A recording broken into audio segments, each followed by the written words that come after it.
This is Susan for SLC Aquatics. I hope you have a great day. That's the updates on my goldfish ponds.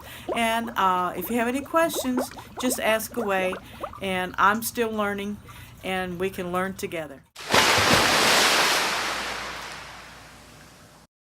Setup. This is a 20-gallon pond with a DIY filter in there with a power head pump giving me the little waterfall cascade. It has some Eco-Complete substrate in there with pebbles and just some filter floss so that I can use it to seed another aquarium when I need to. Here is the 125, and I'm going to try to give you a decent shot of it. This is a planted pot that I had my water lily in last year, but the goldfish ate my water lily, just ate it up. This is some duckweed in a flower pot that I have some stray wild plants growing in it. I can't remember the name of them right now, but it was starting to come up before I added water to the pond. This is Rotala and some other plant in there that Sherry Sweeney Fishman gave me.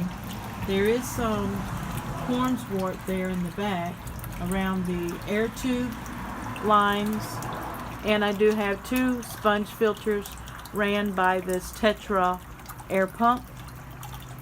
And this is a cave that I made out of bricks, and they wintered in here very well.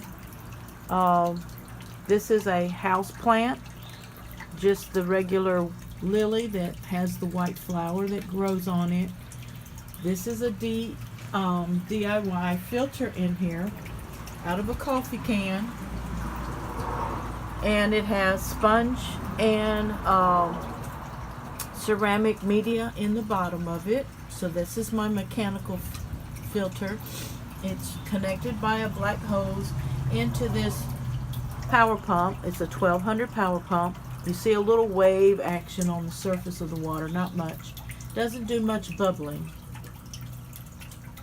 Also, there's some more hornswort, the pond version, the large one, with some duckweed. And this is the area that they actually spawned in a couple weeks ago. And it has a spawning mop in there as well, but it's kind of hidden. And then this is a bog planter with water lilies and some water irises in there. And I do need to get in there and separate them because their roots are growing actually in through the bag and into the pond. Can't see for the glare. This is my 40-gallon, and right now it has no pump, has no aeration. It has a DIY filter in it, but it's not hooked up to any pump, and it is growing my duckweed. And my duckweed I pick up by handfuls and put it into the pond, and the goldfish nibble on that. And eventually I'm going to use this board, I think, to set it up on the 20-gallon and cause a waterfall feature, and coming into the 125, and then the 125 I want it to spill into the 40, and then I want the pump in the 40 to go back around and actually fill the 20. So I had a little problems last year because I have a mind that is overcomplicating things that are very simple, and when I figure it out, it's going to be really simple. And I'm going to like, man, I could have had this hooked up last year, but that's the way things go.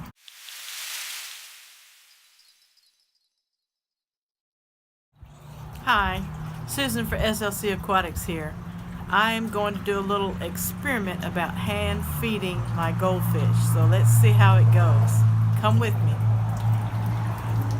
Alright, first of all, I'm using pond food and color, and these are little sticks. These are little sticks. So let's see who comes up.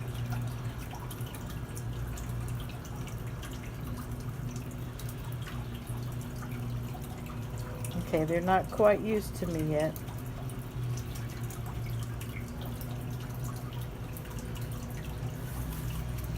Get them used. Some of them, this is a new food for them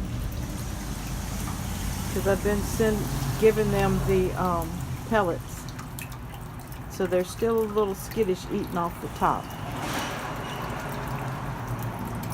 Their mouths are big enough. They just have to learn how to grab it. See, that little one grabbed it.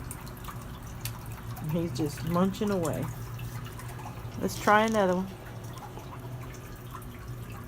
Come on, babies. Come on, babies. Here, babies. Now watch what happens when I give them their pellets. See, they're not used to this food yet. Okay, watch this. Come on, babies.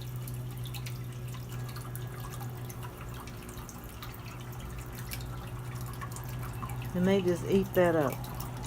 So, you know that they're still hungry.